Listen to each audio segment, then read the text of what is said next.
Welcome to the You've Changed podcast. My name is Kate Barron, and I am here to talk to entertainers and people in the industry about moments in their life that have changed them and altered their path.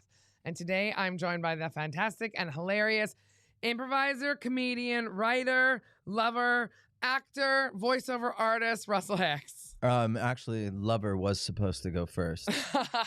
How are you? I'm great. How are you? I'm good. Thanks for coming. Thanks for having me, man. Chopping it up. Us too. Look at us. It's about time, man. It is about time. Get us together. I know. How many conversations have we had that we walked away from and both just went, I can't believe that wasn't recorded for posterity? You know what? The last conversation we had was on that train ride back from Brighton. Yeah. And I made changes afterwards. And I really genuinely thought a lot about the conversation we had. And I think also you very much saw my neurotic, insecure side, I think, after we had that whole conversation. Yeah, you peeled it back. I really peeled it back. You said come into my mind. I was like, all right. How was it in there? It was wild. It's intense, man. It is intense in there. It's nonstop. What's your mind like? But you're intense too. Oh my God, yeah. Yeah. I don't hide that at all. Have you always been like that? Uh-huh. How do you think I'm intense? See, just that was too intense. Yeah. Just the eye contact. No, look at me. Don't look at the camera. My girlfriend does. She says this thing where I've noticed this. I do this thing where I sort of like all of a sudden, and I don't mean to do it, but I'll just kind of like zero in quickly, and people go, what is that? And I'm like, it's not. I'm just trying to.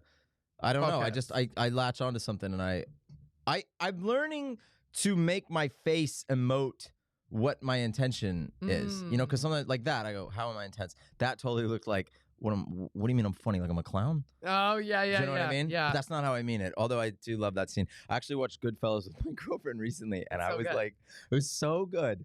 But the level of excitement I got in the Joe Pesci scenes that you're supposed to be like, this is not a sane human. She was a bit like, I don't know. But how many times have you seen it? Have you seen it like a million times? Did she like it?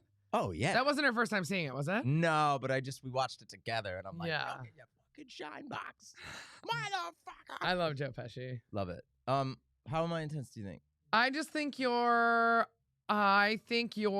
very driven, which is a good thing. Your intensity is a good thing. I think it's like career intensity of like, you want to be really good. You want to be recognized for being good. And like, it's not have accolades, but you want people, like, you want to be good, and you want to have the respect of your peers and be driven and get the credit you're owed for what you're doing, I think. Like, I thought I was hiding that better. I don't think any comedian is hiding it really well. I thought I was giving off this vibe like, I'm just doing it. No. Oh, damn it. No, you act like you give a shit, but I don't think that's a bad thing. I do give a shit. I think that I sort of like I've always been really into getting very good at it. I think sometimes that can be a little too intense. Yeah. And then I think I'm like a mix of like I'm super chilled out and then I'm super not. Yeah. Do you know what I mean? I'm just the super not all the time. I'm just very like, I know what I want. Yeah. And I feel like because I started comedy late, I need to drive forward faster than anyone else and get better faster and just go for it because I don't have time to waste. Yeah. But what's the end goal with that? Because I think I've actually gone through two phases, right? I spent like probably the first, let's say 9 years, just sort of like trying actively not to be like that because I found that it's just too much. It's exhausting. It's exhausting. Yeah. Everyone else around me was doing it, and those people all got nominated. And I was having a great life, though. You know, I was always like, I'm not going to do social media. I was like so off the grid for so long. And I was really into that, but I always wanted to get good. Yeah. And then I think in the last couple years, I've gone, okay, hang on a second. Like, especially after lockdown. Lockdown was pretty pivotal because everything went away. And like, it really exposed your kind of weaknesses. Yeah. And it made me mature in a different way. And I was like, all right, then. I need to like zero in on this. And then now I have to get a grip on getting too into the climb, you know? Yeah. Because I don't know, where does it end, you know? It doesn't. Like, I mean, I think it just doesn't. Because the more you have, the more you want, right? It's like people who make more money want more money. And you'll never be kind of like happy. You need you do need to live in the moment and be happy and grateful for the things that you're getting and enjoy where you're at. Yeah. While maintaining the ambition and the drive to move forward, but not at the expense of like your sanity or happiness in the present. But it's a very hard balance, I find. Yeah, it is. And you have to balance it though, because sometimes I'll be like, oh, I don't have this and this. And then I'll be like, yeah, but this is a great thing about, I think starting late is a good thing, because if you spent like 6 years in the workforce or whatever you were doing, then you can appreciate a little bit more just the basic fact of doing comedy for a living. Yeah, 100%. Which I always come back to. Yeah. Like yesterday, we just put our phones away, me and my girlfriend, we went on a walk, and I was like, you just got to come back to that as like, dude, you remember what it was like when you were working in an office in San Diego and thought for sure this is your life. Yeah. And now you make a living as a comedian. It's, you know, I mean, what else is there? You know, there's like, even, and there's a weird thing in this country where like you can be making a crazy living. Yeah. And maybe it's that way in America. I don't know. But like, I know for here for sure. And then at the same time, it feels like there's two parallel tracks where like you can be absolutely like persona non grata here. Maybe this is like, I don't know what this is. TV people. See, that's the thing. I don't even know. Yeah. And then, but then be like I can think of like 10 comics right now. You know, I was thinking of Dana Alexander the other day. She's smashing it. Yeah. But tours all over the world. But she's not like, TV I don't know that famous. she's in like this little TV, yeah, whatever that is. No. But it's like, but she tours Dana is internationally. laughing, dude. Yeah. I wouldn't be surprised. I don't want to say exactly, but she's on probably a pretty decent, good wage, you know? Yeah, and she tours internationally. She has multiple albums out, and they play on Sirius XM in North America all the time. And she just, she's done really well. She's someone who's very interesting to speak with as well, because she's just very aware of like, she just knows what she wants and knows that she's not going to stress herself out trying to get into places that don't want her or trying to, whereas I'm like, please take me. And she goes, no, I'm too old. Like, I'm too done. I'm too mature. I've been in this industry long enough. Yeah. I know who wants me. I know who doesn't. If they don't, it's whatever. Well, and I'm just like, oh, I just can't even handle that. When I find out someone doesn't want me, I'm like, please, what did I do? That is the thing you got to get over though, because that is bullshit. Because what comedians want, I think, is to be invited to the party and then not go. Yeah. Oh my God. Yes. Yeah. Which is stupid. But then as soon as they're like, you can't go to the party, we're like, you don't even really want to go to the party. Yeah. You want them to want you to go. Yes. So that you can go, all right, well, I'm not going to go. Yeah. But good. But I mean, yeah, no, that's true. It's sick. That is fucking true. Sick fucking How are you painful. outside of comedy? How's life? Life's good? With your lovely, beautiful girlfriend? Yeah. Shout out, Chloe. Shout out, Chloe. So is she going to come on the podcast? Talk about acting and Oh my stuff? God, she'd love it. Yeah. Yeah. We should have her on. I'll tell you what, dude, that is a freaking grind. Like, my God, yeah. At least what we do, like, I get a front row seat to that. Like, we never know where our next thing is coming from, but we have like a certain amount of stuff. We can go out and ask bookers to book us and all that. You can't be like, hey, I need some extra cash. Can I do a spot in a commercial tonight? Yeah, like, exactly. You have to get cast by some dickhead who already has a vision, and then he'll go and be like, no, her hair goes like this, and I need it to go like this. So no, I don't want to. Well, dude, if you looked at a graph of like acting, it would just be like down, up. You know what I mean? Yeah. It's just super jumps and then super lows, and then ours is at least like little bits. Just because we can make our own work, we could put on a comedy show. We could. It's just a lot easier. Even like TikTok. I mean, I guess actors, they can do stuff, but it's like, yeah. Sometimes when I see actors put like reels out and stuff, I'm just like on their Instagram. I'm like, no. It's just what? It gives me so judgy with the reels. I know, because it gives me like secondhand embarrassment. I know. You have to, dude. This is the thing that you like. The best thing you can do is. But I'm also jealous of other people doing it. That's why it's jealousy. Sure, yeah, but something magical happens on Instagram where you just suddenly just don't feel stupid anymore. Yeah, and because it's just doing it is stupid.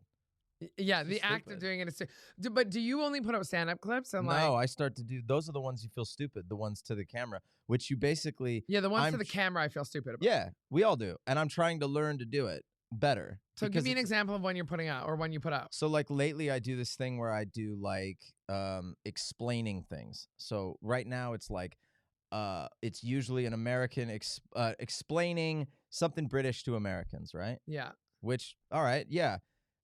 You look at that and go, oh, that's a bit easy or whatever. But two things. One, who gives a shit? Yeah. Number two, you're still operating under the illusion that anyone sees it.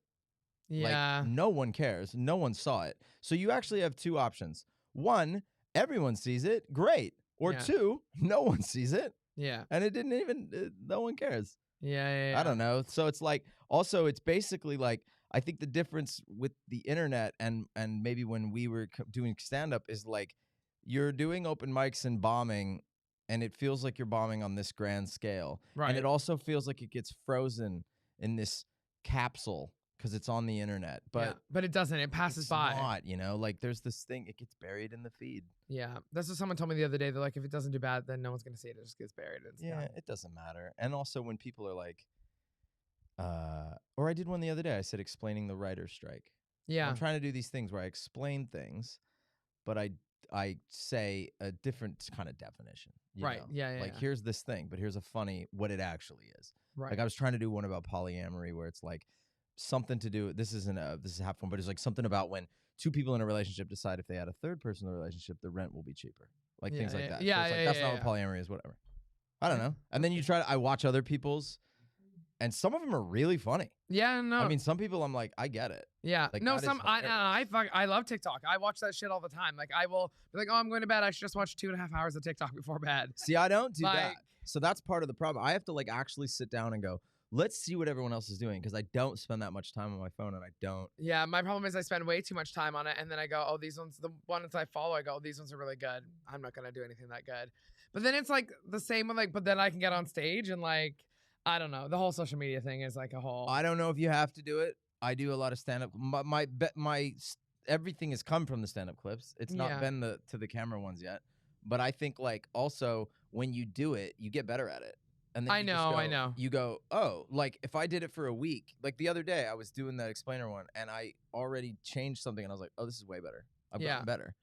Yeah. And if you look at other people's feeds, you could probably go way down. And you see their evolution. It's just like garbage. But that happens in any videos. You see the evolution. I think that's that. It's perfectionism will kill you if you try out the. Also, one day it won't be around, and no one will know you did it.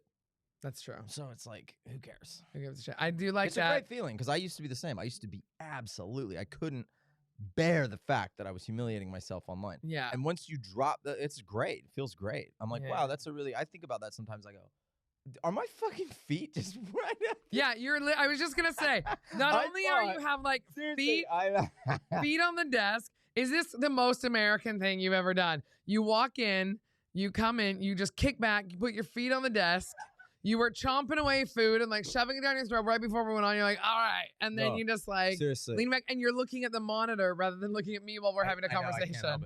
I know. Oh yeah, sorry. No, it's okay. No, but your American habits haven't been able to be shaken off yet. It's less narcissism. It's more just, it's a TV. I was always like, I'm just like, you're watching this really compelling show, but it just happens to be us. So why are you intense? No, sometimes people go, I thought you were an asshole when I first met you. And I go, why? And then I notice things like that. And I go, oh, that's why. Because I was just on the train and I showed this lady, goes, can I see your rail card? I showed her my rail card. And I went, there you go. Right? Yeah. And apparently, however I said it, she goes, yeah, it's a nice photo. And I went, well, thanks. And she goes, no, I thought you were going, check that out. And I was like, what do you mean? She goes, well, let me tell you how you just did that. And she like basically. Do you actually have this conversation? Yeah. She was like, you pulled your rail card out and you went, there you go. Have a look at that. Yeah. I was like, oh shit. No, I didn't know. You do have this American bravado about you. Yeah, but I think it's just the way But I don't think it's intentional. No, No. Yeah, because sometimes you do stuff like that. But I just go, nah, that's Russell. What's his name? Milo, Troy Hawk, right? Milo McCabe. He swears when I first met him that he went, hey man, good set. And he says I went, yeah. There's no way I did that. But I probably did, but I didn't mean to do it that way. No, I know. I think that's, but sometimes we just aren't aware. Again, self-awareness, we were talking about that. Self-awareness and how you come across. So this podcast, speaking of self-awareness, is all about change and things that have changed you. It doesn't have to be big. It doesn't have to be huge. It can be almost like sliding doors moments. And sometimes it's like something little will happen that will spark like a series of events in somebody's life. So what is something in your life that has changed your path? Yeah, so I was thinking about this, and I think I was talking to my girlfriend. Shout out to Chloe again. It was about, you can tell I have no friends.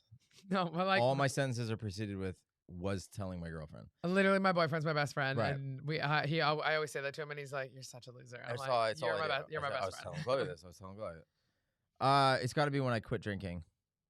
How long ago was that? I was 26, so it was about. Oh God, the industry's probably listening. Long time ago. Well, no, not too long ago. You know what? I'm convinced. On Tuesday, I did a set, and I had an Asian in the audience. Yeah. And I'm not saying we're still continuing conversations, but I was so in my head, and it's just so lame. I said I was 39 on stage, and I was like, afterward, I was like, oh, damn it. I know, but it's such a fucked up thing. Because they're ageist. And I mean, that just is the industry. But someone told me the other day, I was talking to Taddy McLeod, who's just lovely and very talented, and she's great, and she's fucking smashed the dick off Top Secret, just like blew the roof off, had a great set. We hung out afterwards, and we were talking about the whole age thing. I'm like, yeah, it scares me too. And she goes, here's the thing. You're clearly not like 21, 22, 23. Yeah. And after that, it's all the same to them. After you're 25, they don't give a fuck. You're all over 25 pieces of shit. So you may as well be your actual age, because when you're over that hump, they don't care. And so she goes, I want to say I'm 34 and this is what a 34-year-old looks like, and this is this and that. And I'm like, yeah, okay. I say it all the time. But it does. I know what you're saying. I know what you're saying. Yeah, but it's just lame that in my mind I could actually be like, oh, maybe they didn't like that. Like 39, it's just ridiculous. That they'd be like, whoa. I know it is. Yeah, actually people age. Yeah, people age. When was that, by the way? Because I saw Taddy when she did she went down to talk to Mark to get us. Yeah, it was right after that, because it was on Saturday night. Just this last Saturday. Nice one. Yeah, she did great. So you quit drinking when you were 26, so 13 years ago. Yeah, it was about 13 years ago. Yeah. Do you go? What was? Do you mind me asking? Like, what was the whole? How did it come about? Where you were like, I need to quit? Was there like? It was like, I just knew the whole time I was drinking. I thought, this is gonna be cute for I just knew it wasn't gonna be. It wasn't gonna age well. And this is not thinking anything other than just like, I don't see this being a sustainable model for me. Was it like, would you classify yourself as an alcoholic, or were you just going like, I don't want to be like this anymore you know what I mean? Like, I don't know. No, I think to this day, for years, like literally a decade into sobriety, I'd be like, well, I wasn't really an alcoholic. I just knew I should quit. But now I look back on it, I go, definitely. I was definitely an alcoholic. Because that's my personality. I'm like, all or nothing. Same. It's the same thing that drives comedy. It's like you chase the high, you want to get more. And so I never drank one beer. I would drink 10 and get drunk. And the amount of times that people were there was always an incident. And I would wake up the next day and be like, what? Yeah. I thought I was fine. Yeah. But people would be annoyed, like, oh God, like you just started, because I'm almost like a British person in that sense. Maybe I was just so I don't know, but I would drink and just like, I wasn't mean, I wasn't abusive. Right. I just went nuts and just was like, it was just too much. Clothes off, whatever. I was like, look at me, everybody. And everyone's just like rolling their eyes, going like, fucking Russell again. Yeah. And then how young were you when you started drinking? I would say I had my first drink when I was like 13. Yeah. You get drunk with friends. Yeah. Then and actually, if you look at the whole span of it, it was always shit-faced. 13, I got shit-faced, and I got in trouble because I got so shit-faced that my friends' parents that we were spending the night at like secretly stole their booze. Yeah. Got wind of it. We always did that to our friends. Because it was like, to my family too. It was like my friends were like, we were trying to shut you up. You were like running up and down the steps, like yelling for my parents. Like you're insane. Yeah. Got in trouble. A couple years go by. Got drunk again. Blackout wasted. Got in trouble again. Because I got so wasted that my friends had to call my parents and be like, I think he's dead. Fuck. Like I was black. I got so drunk once in high school. My parents grounded me for a year. And I got so drunk that I genuinely woke up the next day. So I remember doing shots and then waking up at my parents' house in different clothes. Wow. And I was like, what? Like I didn't know what happened. Yeah. And I was only like 15. Yeah. Didn't drink for a while. Started smoking weed. Weed didn't agree with me either. I always tried to be like, I was always looking for an identity, I think. Yeah.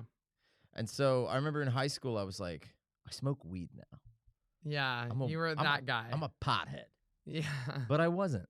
Yeah. It's like it was a certain type of person who could do that. And it wasn't me. Yeah. I was like pretending. I'd be like, okay, I'm going to smoke weed all the time. Gave me acne. It was gross. Weed gave you acne? Weed gave me acne, yeah.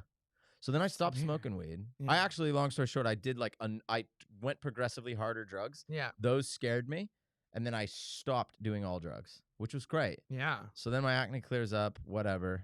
And then I remember I started drinking a little bit. And I remember about 19 years old, I had gotten drunk one night. And then the next day, everyone's like, let's get drunk again. And I remember thinking, if I drink now, I was like, no, I should not drink right now. Mm-hmm. I think I'm going to quit. I'm not going to drink. And I was like, if I drink right now, I think this is going to tip me over into like kind of addictive behavior with this. So I was and like, you had that self-awareness. I was at a fork in the road. Yeah, I was like, because that's how I am. I can't go. I'm a guy who drinks sometimes. Yeah. I'm a guy who drinks all the time, or I don't drink at all. Yeah. I'm a comedian who does it every single night, or I don't do it anymore. Yeah. So it's like, or whatever, you know? And then I just remember I drank that day, and then I remember I just drank probably from like 18 to 26. And then I remember when I was 26, I started doing stand-up, and like, I wasn't very good when I would be drunk on stage. Yeah. I loved comedy so much. There's no comic that is actually better on stage drunk. I don't think so. Despite what anyone says, I get it. It's a thing of like nerves or whatever, but I've never seen a comic who is sharper and better. There's nothing, especially when you're such a good improviser on stage, it just takes away your ability to be like really quick and really sharp. It just dulls everything. It just does. You cannot convince me that somebody is sharper and better on stage when they're fucking drunk. But some comics will try to convince you that they are. Yeah. And I think that's just because they've learned to do it that way. Yeah. And they get a little scared. But see, that was the other thing. I just started stand-up and I thought, I don't want to learn to do it this way. Same. I saw so many drunks in Toronto when I started, and people who could not get on stage without drinking, or people who I remember someone who was like a headliner level in Toronto, and they repeated their jokes they were so drunk at a set I did, they were repeating their jokes and missing their own punchlines. Yeah. And then I was just like, no, in this industry, it's so clear you can be a professional alcoholic, and I don't want to be that. So I just made a hard line for myself, and I said, no drinking while I gig, period. I think it's one of those stories that you get fed that like you actually, there's been enough people now that, you know, I was watching this Billy Connolly thing the other night, and it was like, he quit drinking. Yeah. And he was a sharper comedian for it. Like, he was a much better comedian. But there's a certain story that you get fed, which is like, you this wild partying drunk and you'll lose your edge. And it's like, I think our generation has completely busted that. We've been more like, no, you're much better if you can work hard or whatever.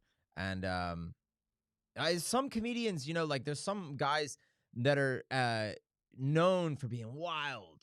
And I'm like, there's usually a big bottle of Jack Daniels involved in all this wildness. And I'm like, how crazy were they? It sounds like they were just hammered.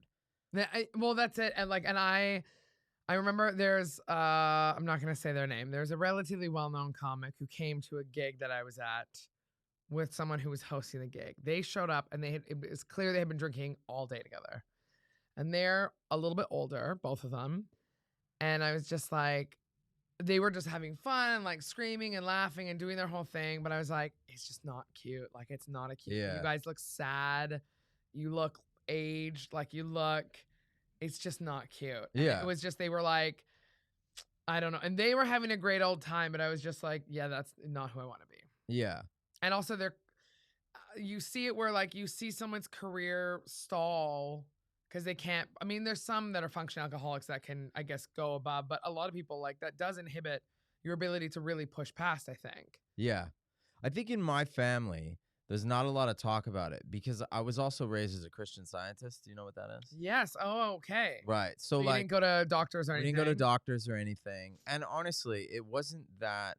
Sometimes people will say, and I could be in denial about that too, but people say, it's like it actually, because the rules are you don't go to the doctor, you don't do anything. There really wasn't a lot of restriction. Yeah. It didn't feel like we just didn't do anything. Yeah. Like we went to church like Sunday, and then that was it. There was no rites. There's no crackers. There's no wine. Yeah. It was just that was it. Yeah. We did sneak into the doctor because one of my parents was a little more relaxed. Like if it got gnarly, we would go because I think that's even in their little description, right? But oh, I thought the whole thing was like you cannot, no matter what. yeah, we can bend the rules, dude. If like welcome to every religion, yeah, chilled out people, to be honest. Yeah, it's more of like it's a modern religion, so it's a little bit more based on like positive thinking. Okay. Like it's like a forerunner for that. Like, and I'm just saying this is me figuring it out. This was never told to me. But if you look at when it was created, it was in the 1800s. Yeah. That's around the time of like that kind of Norman Vincent Peale, like positive, that stuff was starting to come to fruition. Yeah. And the religion was developed in America. Right. It's a very American religion. Yeah. Like just be positive. Yeah. Do your parents still? My dad is hardcore into it. Yeah. Really? Okay. He's super, super into it. But he's such a good guy. He's never like forced it on us or anything. He's never been like, I've never been like, Dad, like my arms flopping off. Yeah. Nope. No, we like sort it out. But what I think is sometimes I'm the only one who looked around my family and was like, okay, nobody in this family drinks well. Right. Now, my dad doesn't drink. My mom drinks, but she's actually all right. She's fine. But there's a certain line somewhere. So I shouldn't say no one. But I've seen it in some men. I'm like, there are alcoholics around. Yeah. You know. And anyway, just for me, I was like, I just realized I was like, I think one of the last times I got drunk, I started out, was hanging out with some friends. I just started comedy. I was a year in. And they were like, here, we make cocktails. I had a cocktail. Next thing you know, hammered. Yeah. Out of my mind. I blacked out and I shit my pants. And I woke up the next day. I mean, it's funny, but it's also humiliating. I woke up the next day. I shit my pants. Oh my God. I went to the hospital because I also get panic attacks. So I'm like in the middle of this blackout thing and I'm like, I'm dying. I'm having a panic attack. So I think someone called an ambulance and the ambulance was like, he's hammered and he has anxiety. Yeah. This is embarrassing. And that's in America. So they're like, that'll be $45,000. Yeah. And at that point, you know, I think they had hooked me up with something. And I just think one of those doctors could have told me that I had shit my pants. But, you know, whatever. So I woke up that day and I was like, okay, you know what? Like, this is like every time I get drunk, this is the cycle. I go 30 days, it's cool. Then I get hammered and then it's embarrassing and I apologize. Then I go 60 days and I get hammered and it's embarrassing. And I just said, that's it, man. I'm going to quit. And then it was scary because I was like, I don't think you realize that you have a problem until you try to quit and you go, oh, I'm craving it. After 2 weeks, the first 30 days was the hardest. Yeah. And I was like, holy shit, I think I might be an alcoholic. Did you go to a meeting or anything? No, I never went to meetings. I had friends that were in the program for like Narcotics Anonymous and stuff. Like I had just friends like that, but I never went to Alcoholics Anonymous. No. What made you not want to go to it? I don't know, too much admin. I just thought, okay, I'm going to do this. I had pretty good willpower. But you know, if I'd have carried on for maybe a lot longer, I might have had to go, but I just sort of stuck it out. And then I had stand-up. That was a thing too. Like comedy came into my life and it was like, I always tell the people this, when you quit drinking, you create this void. Yeah. And you need to fill it quickly. Yeah. With something. And then you just focus all that energy on that. And it's the addictive personality is a powerful laser beam that you can focus on something else, you know? Well, like, so I had weight loss surgery and a lot of people who go through weight loss surgery, because now you can't physically eat a lot of food, but that's still addictive personality for food addictions and eating disorders is still very much a part of most people. And they can't put that into food anymore. So a lot of people who have that surgery actually become sex addicts, shopping addicts. They become alcoholics because you can drink and drink and drink and drink. And it takes very little to get you really drunk. So I can have like a glass of wine and feel it. Whereas before I used to drink, like I would not drink. So I relate to you on some of this stuff where like, I would not go out for casual, like drink. I would be like, if we're drinking, we're drinking. We're pre-gaming, we're drinking. I'm drinking 2 bottles of wine. Like I'm going to be blackout fucking drunk. Yeah. And because I'm that all or nothing kind of personality as well. But again, totally that transfer addiction thing is very, very fucking real. And for me, I think I did something similar to you where I put so much of my energy and stuff into comedy and into all this other stuff because to block out like Yeah. the rest. I also put it into like learning. I just was like, okay, I got my mornings back. Yeah. So now I have a cup of coffee. And you're just fresher. And it's fresher. And then I was like, I just started getting into like, I was like, I'm gonna like learn a bunch of stuff. That's addicting. Yeah. Because learning is addicting. It's a high. You're Yeah. like, ooh, I read this book, now I know this thing. Yeah. Ooh, you get a little buzz. But see, that's a constructive buzz. Yeah. So then I became like a voracious reader, and I was like, Yeah. this is my thing now. You do have a great vocabulary. Wow. I'm no Stu Goldsmith. You ever listen to his podcast? Yeah, of He course. throws out a $20 word like, no. Oh, yeah, I've never said that to him, but I'm like, dude, he'll just throw. I'll be like, Stu's such a lovely guy too. Get the He's thesaurus, genuinely such a nice guy. he is, man. Um, I think he's so good at what like not a lot of people give him that much credit. He's a phenomenal interviewer. yeah. Oh my gosh, he's such. My problem with interviewing is I get too excited and I want to chirp in and I want to be like, blah, blah, blah, and just No, like, you're very good. I did a podcast it's for a really while. hard. I was the worst podcast host Oh, were you? ever. What was it on? I would ask a question and then answer that and just talk over everybody. And I loved it. And I would walk and it away was and be just like, called that was USA. so, yeah. USA. I would be like, that was such a good podcast. And then they were like, okay, never have me back. Thank you. Do you get worried or have you ever had moments where you've seen comics or people in your life who you go, that person has a problem with alcohol? And have you ever wanted to intervene or have you ever intervened? No, I never pushed it on anybody. I never even did it as a crusade. It was just for me. Yeah. And sometimes I think lead by example. Like I've had comics like ask me a lot of questions about it. Yeah. And want to be like, so you don't what do you do here? And what about this? And, you know, I had one comic when I was living in Los Angeles. He was like, we were all out and they were all drunk and I wasn't. And Yeah. I was like, dude, I just realized Russell's not drunk. Yeah. And yet, but he's still fun to hang out with, and which was a sweet thing to say. And it really meant a lot to me. And I was also like, but it was him kind of being like, oh, You can, don't like, need this to be is drunk. crazy. He's like he's having a good time. I had a big fear of most of my drinking came from my insecurities.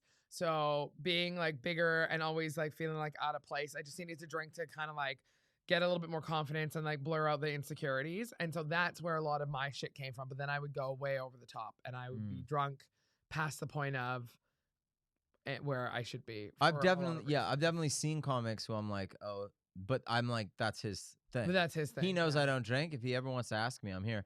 Paul Perry was like that. Do you know Paul Perry? No. Paul Perry's a Scottish comedian, and he was I like know of. the biggest drunk. Really? I don't think he'll mind me saying that. Yeah. Because he shocked all of us and he got sober.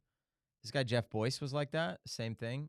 Like Jeff Boyce was like drank all the time, and then he got sober. And it's Yeah. a beautiful thing, man. I've seen like I have so much respect for people who get sober or who are Tony like, Law. Yeah. And they just like this. There's like this. They go through this kind of like rejuvenation. They look. I'll tell you this. I can tell on sight when they're back on the sauce, and I can tell when they're not. I can tell when they're clean. Tony's clean. He looks amazing. What makes it? What can you just? There's It's like some, a look. There's just some togetherness. They're less bloated. They're just like there's a sheen because they filled that void with something. Maybe they're going on walks. Maybe they're like Yeah. I don't know, but they just look like they're like Bizarro World, and then they're just this normal person. And then Yeah. it's like they go back to the zombie, and like you can really see it. Yeah. Especially when they're just, you know, like Jeff Boy, he just looked healthy, and I'd be like, what are you? He's like, I'm bike riding. Like it's amazing. I've seen serious drunks, like at least 3 or 4 comics quit and be sober for like 3 or 4 years. It's great. Paul McCaffrey, Yeah. he quit. Looks great. We were embarrassing him the other night. It was like, you look absolutely sexy. Aww. He just dresses better. It's not even like he's not dressing. He's just, there's just I don't know. He looks clear. He's giving off he looks happy. Yeah. You know? There is some sort of like when somebody gives up that or kind of works on themselves. And anytime someone does that, I just have such an admiration for it. Yeah. Because that shit is fucking hard. And especially in this country, it's very hard. Drinking is a big part of the culture here. And it's a big part of just like going out.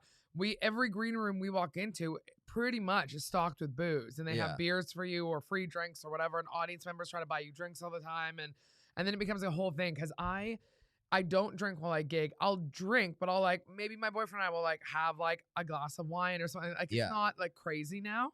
But then when I just don't drink, a lot of people are like, oh, are you sober? And I'm like, Yeah, sure. Like I don't Yeah. really, because to me, I don't really care. I never like quit, and I still will have a drink. Would you ever allow yourself to even have a drink, or are you like, no, Me, no. no That's drink? just how I am anyway, though. Yeah, you And have to that's the be thing. all or nothing. That's actually something I've kind of like had to deal with, like in other things where I go, I do have this tendency, and I've never heard this particular psychological state defined, but when I give something up, I'm done, yeah, and I can't go back. yeah. And sometimes that can be like I stopped flying for a couple years. I was like, I don't like. You to told fly. me you're a bad flyer. I don't like to fly. Why? You just have a fear. I just have anxiety with it. It makes me Yeah. uncomfortable. I don't like to be uncomfortable. Yeah. So although I could get through it, I don't like to be uncomfortable. I avoid discomfort. I like to just, I don't want to do it. Yeah. So I just stopped. Yeah. And that was hard for me because I made that mental shift of like, Russell doesn't fly anymore. So when Russell flew, I don't like to go back. And I'm sure one day when I see a therapist, they'll explain this to me. I don't go back. That's done now. I don't go back. That's the old Russell. So even if it's like Russell used to fly, he doesn't fly anymore. So then to go back to like now, because I'm with like my new girlfriend, we got to travel. And also the job. I'm seeing all these comedians go. It's like, it's too much. I don't travel enough. I'm an American. I got to go home. Yeah. And like, it's hard for me now to be like, okay, that's a mental construct. That's not real. I'm going to fly again. Yeah.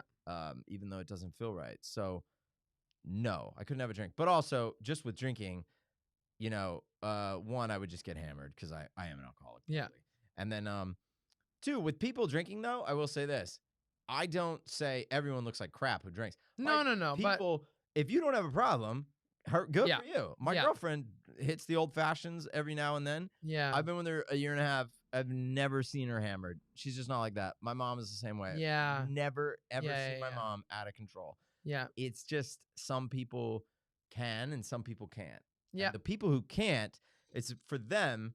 I'm like, yeah, dude, you look better when you don't do it because you were drinking 2 bottles of wine a night. Yeah. It's interesting what you're saying about once you make a decision and you go, this is who I am, and you can't go back because that's like resisting.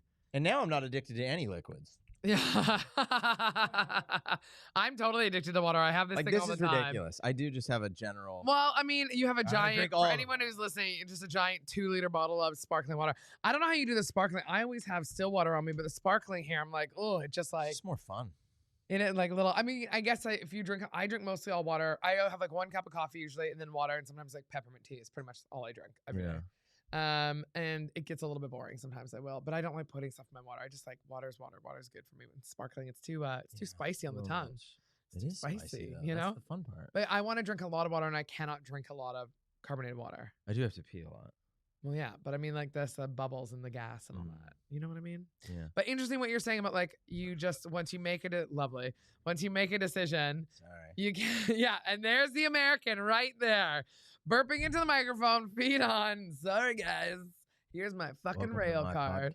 Yeah, exactly. Yeah. Oh my god, I'd want to see you on your podcast being like an absolute dickhead to people. Does it? I lost my train of thought. Does it bother you when you go out with people who do want to drink a lot, or you just don't put yourself in those situations? Okay, I do get quite bothered, and it's given me a lot of material lately where I go home late at night. I don't live in London anymore, and I'm on the last train. Oh, yeah. And oh, my God, yes. It's just like... It's a lot. I just can't, dude. I'm so over it. Like, there's a lot of, like, in this country, I'll be like, wow, how is that person that big of a prick? And then it hit me one day. They're all drunk. Yeah. That's why, like, whenever I see someone do something that I'm almost in awe of, like, you know, as a comedian, you see someone act like such an asshole, you're like, damn, like, that I'm actually kind of, like, envious. Like, yeah. You're so unhinged that you just went, like, out of my way, mate, or whatever. And I'm like, it's like the comic thing. They're drunk. Yeah, they're drunk. They're all just drunk. Yeah. I was like that. If I was drunk right now, I would be way worse than I am right now. Do you know what I mean? Yeah. So that shit does get on my nerves. If people are cool when they're drunk, I don't care at all. Yeah. I don't care if everyone's drunk as long as they're cool. It's just there are some people who tip over and become an awful person. I shouldn't say exactly who, but there is someone who we see sometimes in a personal aspect who I'm like, dude, when this guy gets drunk, I can't. Is he a comic? No, it's just some guy, and he just goes over the edge like a friend, and I'm just like, I can't deal with it. No, It just there's becomes some people annoying. that become so annoying to me that and I'm not like sober. I wasn't an alcoholic, but I'm like, I just can't, and I don't want to be around you. And some people that are so annoying, I'm just like, you're annoying, get away from me. Like it's just annoying. Yeah. And I don't even know how to I just don't have time for that. I don't want to I don't know. Yeah. Do you use any other drugs or anything like that? Or are you do you ever smoke? Coffee. Just coffee. No, Really into weed or coffee. cigarettes or I don't anything do like that? weed. No cigarettes. No nothing. I tried to smoke. You know when you were talking about how you were like, I'm a stoner now. I used to be Yeah. like, I'm gonna try to be a smoker. I'm gonna try to be, but I could never get into it. I'm so happy I never got into it. But Oh, I tried smoking when I was a kid. Yeah. Yeah. And I smoked like 5 cigarettes in like an hour. Yeah. When I was like a 13-year-old kid, yeah, they were like, let's smoke these cigarettes, and I just chained them. Where'd you grow Like, up? I just can't, huh? Where'd you grow up in the San States? Diego, California. San Diego. Yeah. San Yeah. Diego's beautiful. It's very nice there. Yeah. Are your parents still there? No, they moved to Arizona. Oh, okay. That's Yeah. nice, but still nice. Yeah. They were in Texas, yeah, Ugh. and now Arizona. Yeah. What do you think of? Should I? I don't even Arizona? know. Ask What? you this. No, I was gonna say of everything happening in the States right now. I mean, I don't in the even States, know like a shit. what's happening now. All the Florida stuff. Oh, like Ron DeSantis. Yeah, like, banning taking books over, and you banning can't say books. gay and I mean, it's pretty obvious. yeah. I'm all for it. What was I supposed to say? Like, yeah, I mean, it's so it's just insane. Do you? What is this? What like, dude? Remember when George Bush ran against terrorism? Yeah. And we were like, well, that's the most ridiculous thing you could ever run on. Wokeness, anti-wokeness, yeah. and like it gets so much purchase in the United States, and it's like, I just don't think. I know what people. What they're mad about, like just whatever they perceive to be like political correctness, but like, what are you gonna do? I just don't get like, what are you gonna do with that? Like, how does that? What do you expect to change? I don't know. Do you find it being hard here? Do you ever run in when you're living in the UK to people just being like? I mean, people openly make fun of Americans here because it's such an easy joke. Yeah.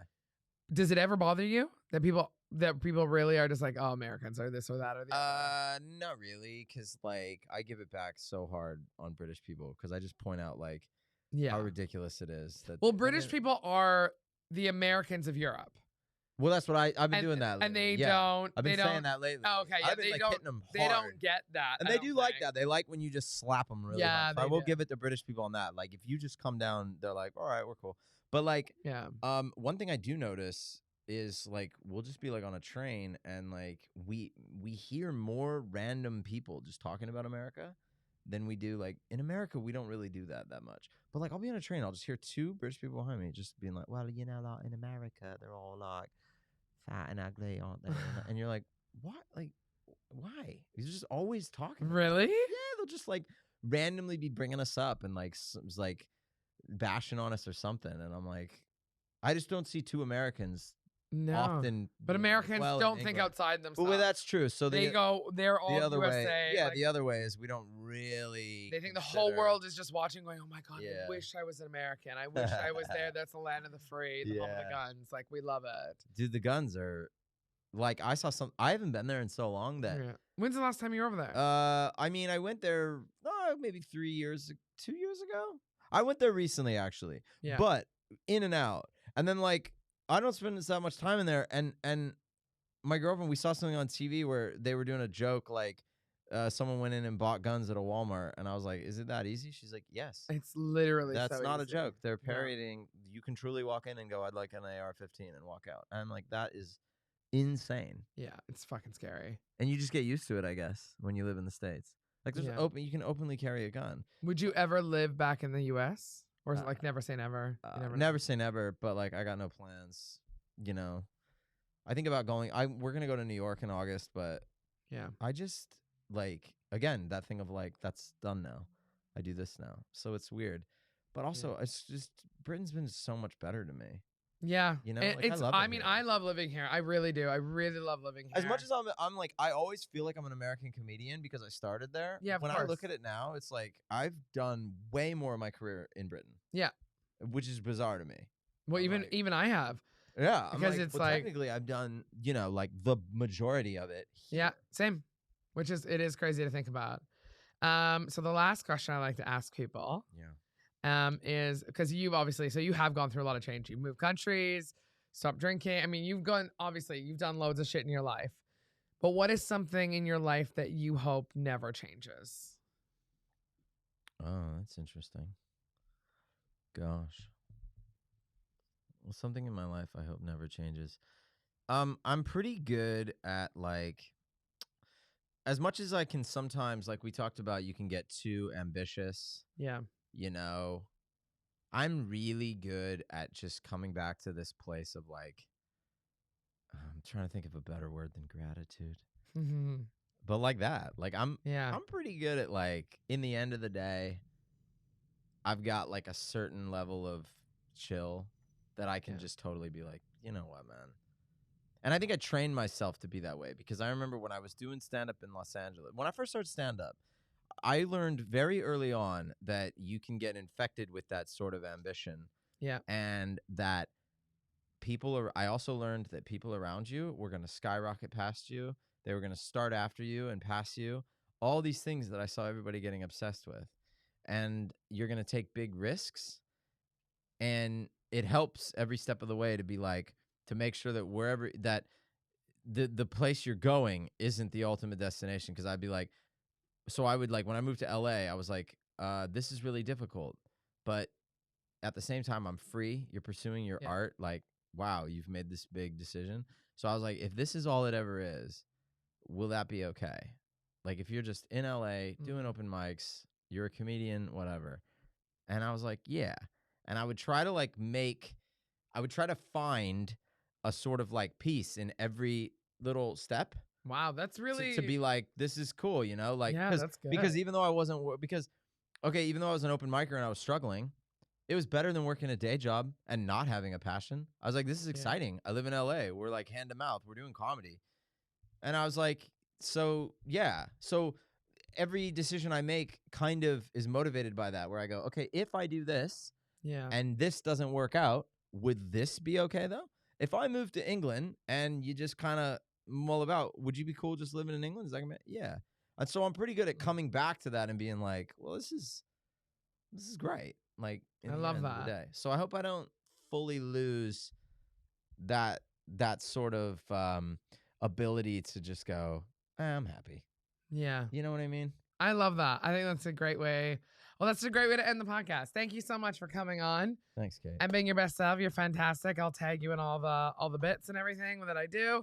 Thank you everyone for listening or watching. If you're watching on YouTube, don't forget to subscribe, rate, and review, and do all that stuff. Okay, bye.